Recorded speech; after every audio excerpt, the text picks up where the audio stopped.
Hello, everybody. Heme is here. I'm going to talk about something on my blog. It is about me being emotional and how it affects me. I am touching on this subject or discussing this subject because I've had at Colby Brock and at Nick Gonless, Nicgonlas,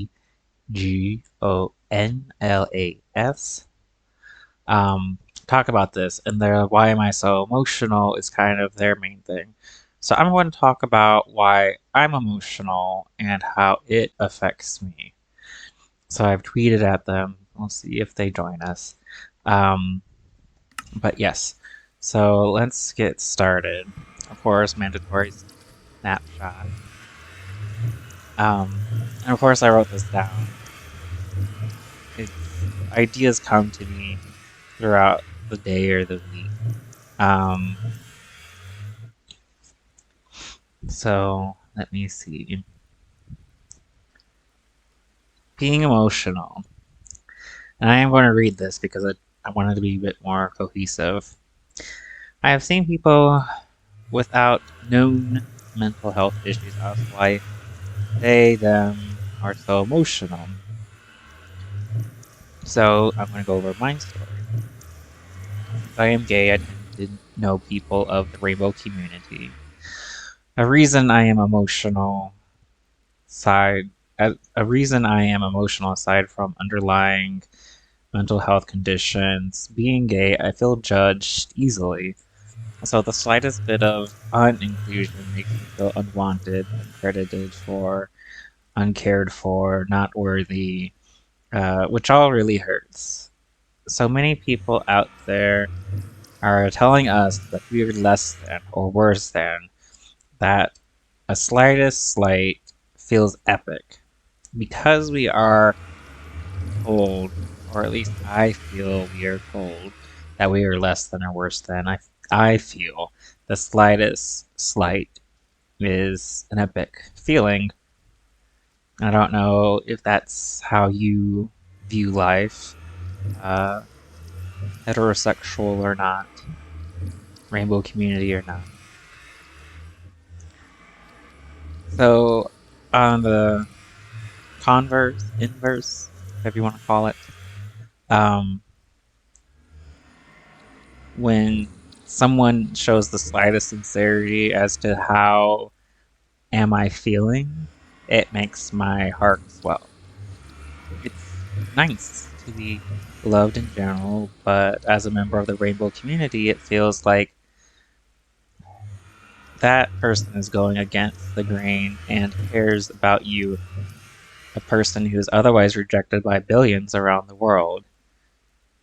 So when someone shows me that he or she or they them cares about me, my heart swells and I get a flood of emotions, the positive emotions in that sense.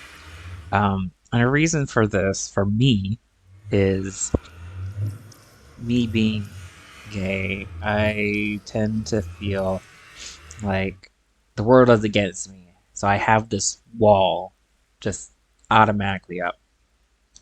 So if someone like walks around the wall with positivity, then the wall crumbles for this person. And instead of adding to the wall brick by brick, this person is tearing it down with love. Even if you're a stranger and I'm wearing a gay pride t-shirt, you being nice, more than just cordial, but being genuinely nice makes me feel so much positivity.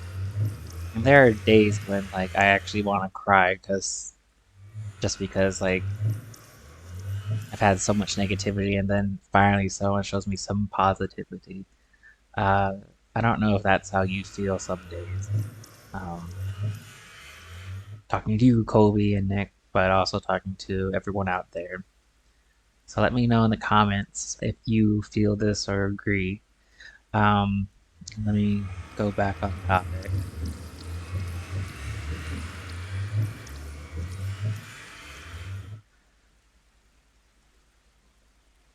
So yeah, it is basically, again, if someone wants to look after you, even if it's as simple as being a waiter or waitress and just showing kindness and what at least feels like sincerity, feels like that person's going against the grain to be nice to an outcast, which makes my heart swell.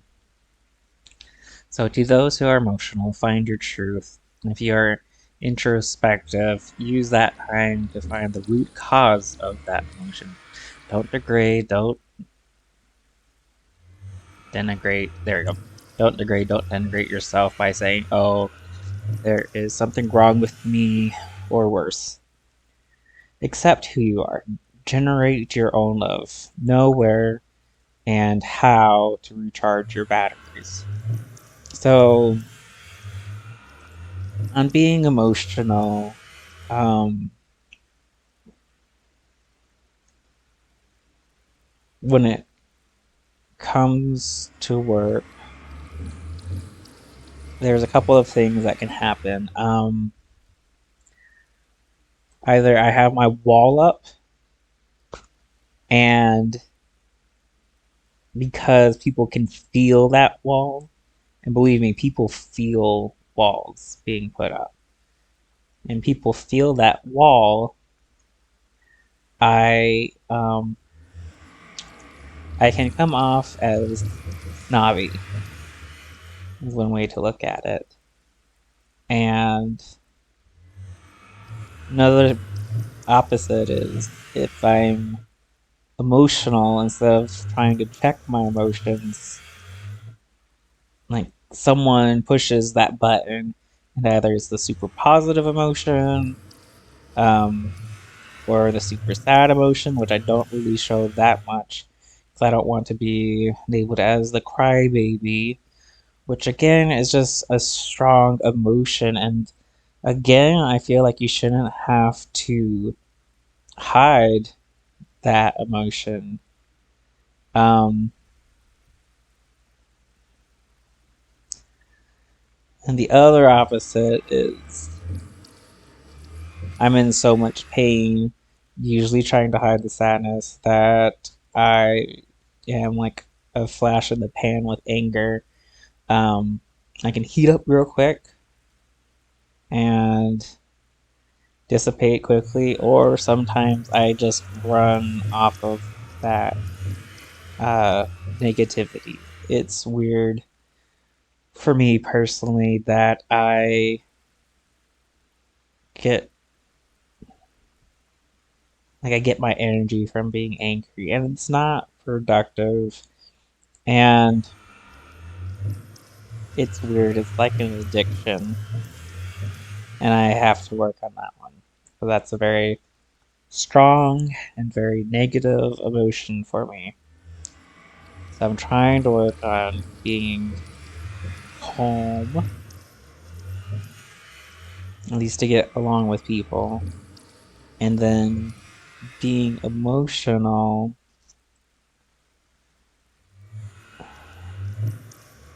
Sometimes I funnel that into creativity, but 9 times out of 10, it seems like or 8 times out of 10, 'cause the other 1 time out of 10 is me exercising. So 8 times out of 10,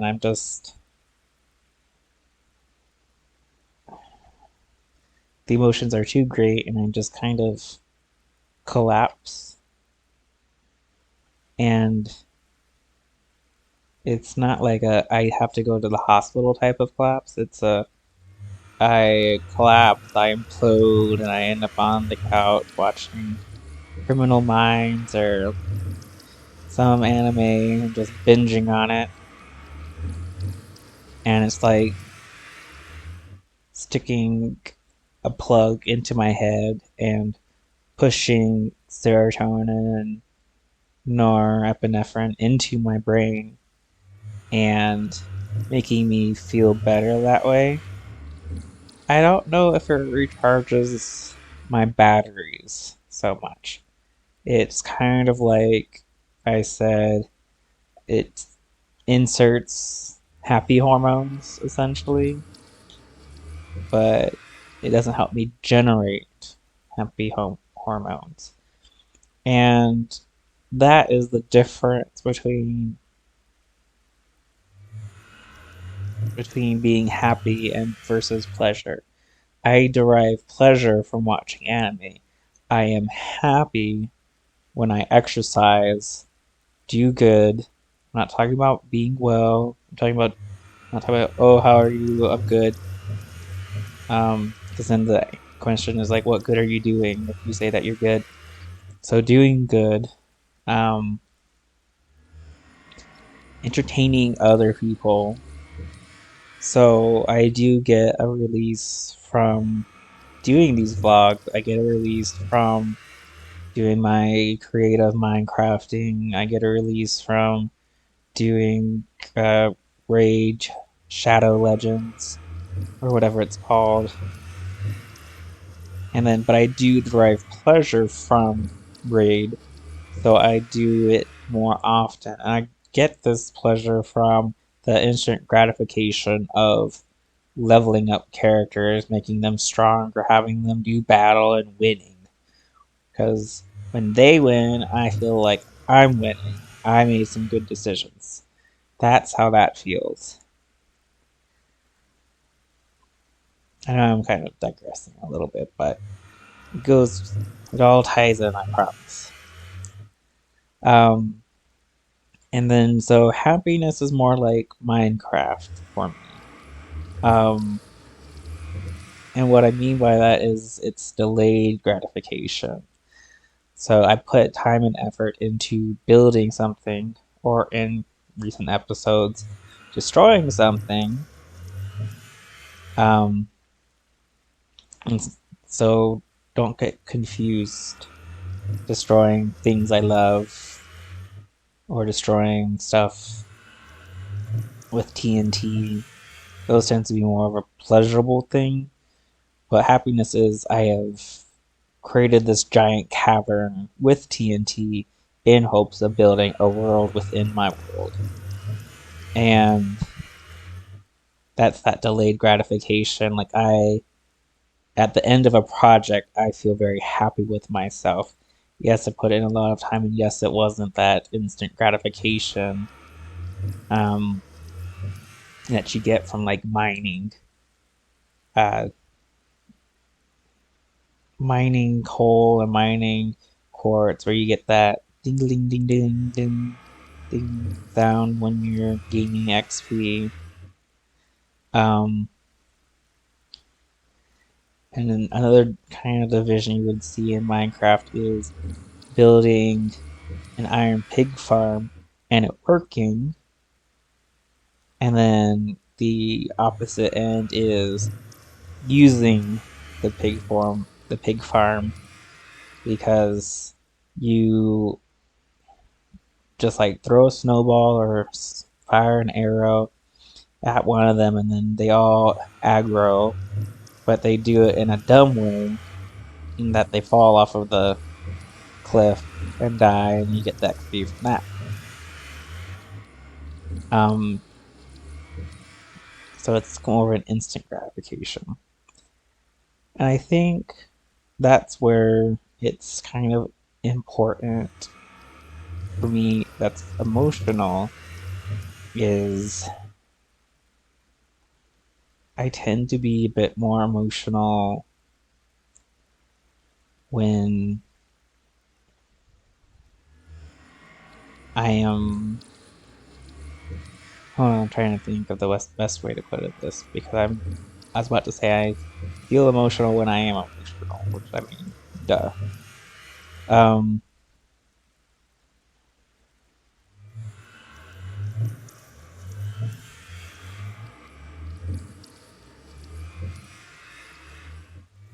I'm trying to think if I feel more emotional when I'm looking at a goal long from now.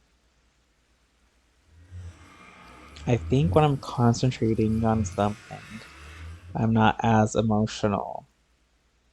When I get bored, it tends to be a problem. And that's with the Minecraft. Like, I don't like I find it tedious trying to dig out this cavern, especially with TNT, because there's in my mind no set physics of it. I know you get more explosion if it is open air versus if it's surrounded by stone.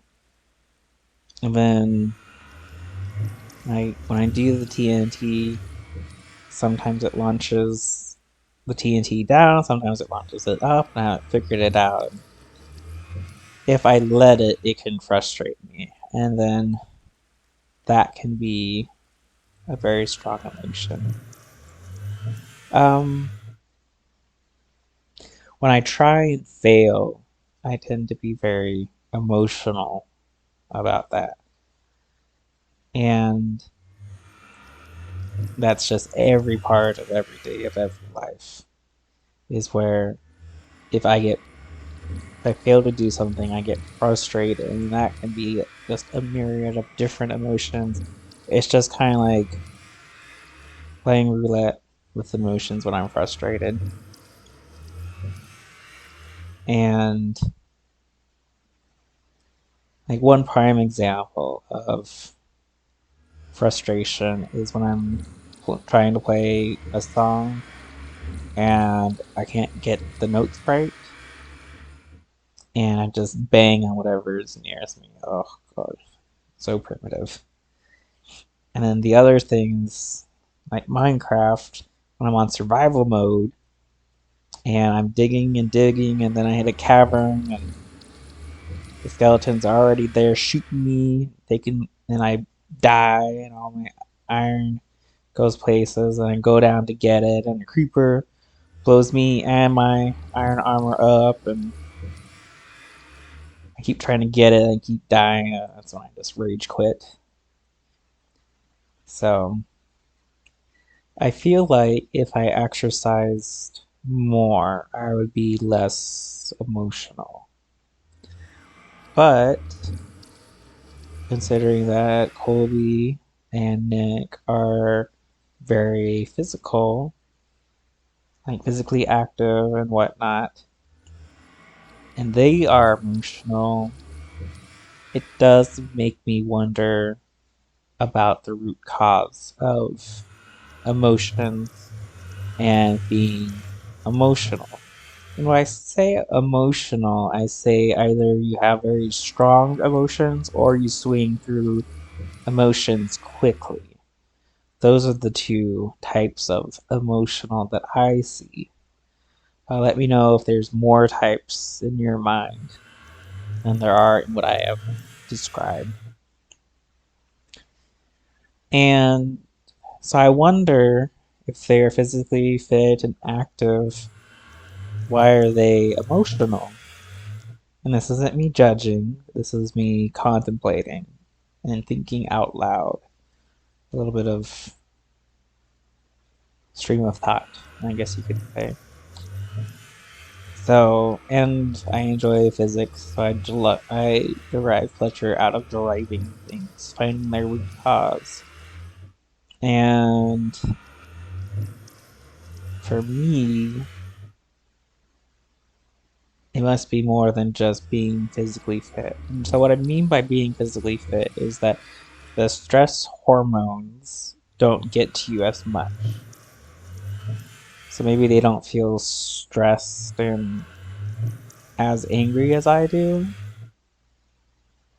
Um, Another part of me being emotional is the nightmares that I had growing up. And I have outlined them in my book of nightmares.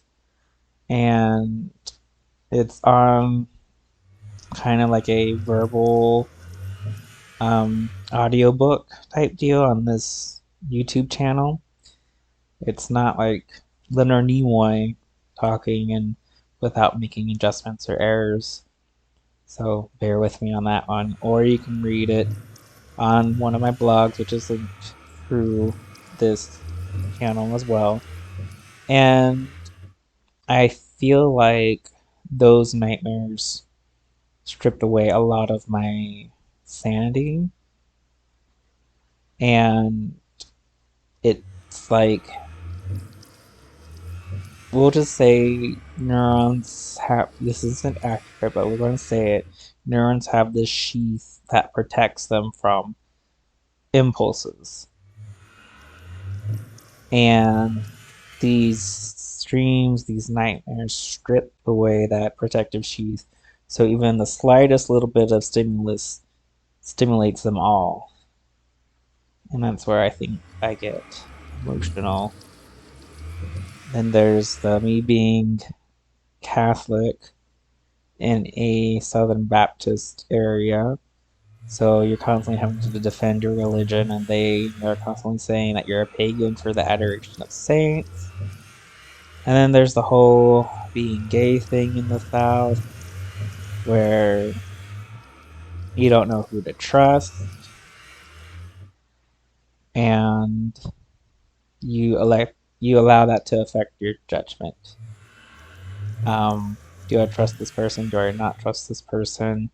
Do I keep my wall up for this person? Do I let my wall down for this person? And the whole wall thing for me is decided upon who you're hanging out with. Another thing is in my professional life, I don't know who I'm going to be dealing with and what his, her, they, them's uh, opinion of people like me is, and I don't want to disrupt a professional relationship by discussing such things.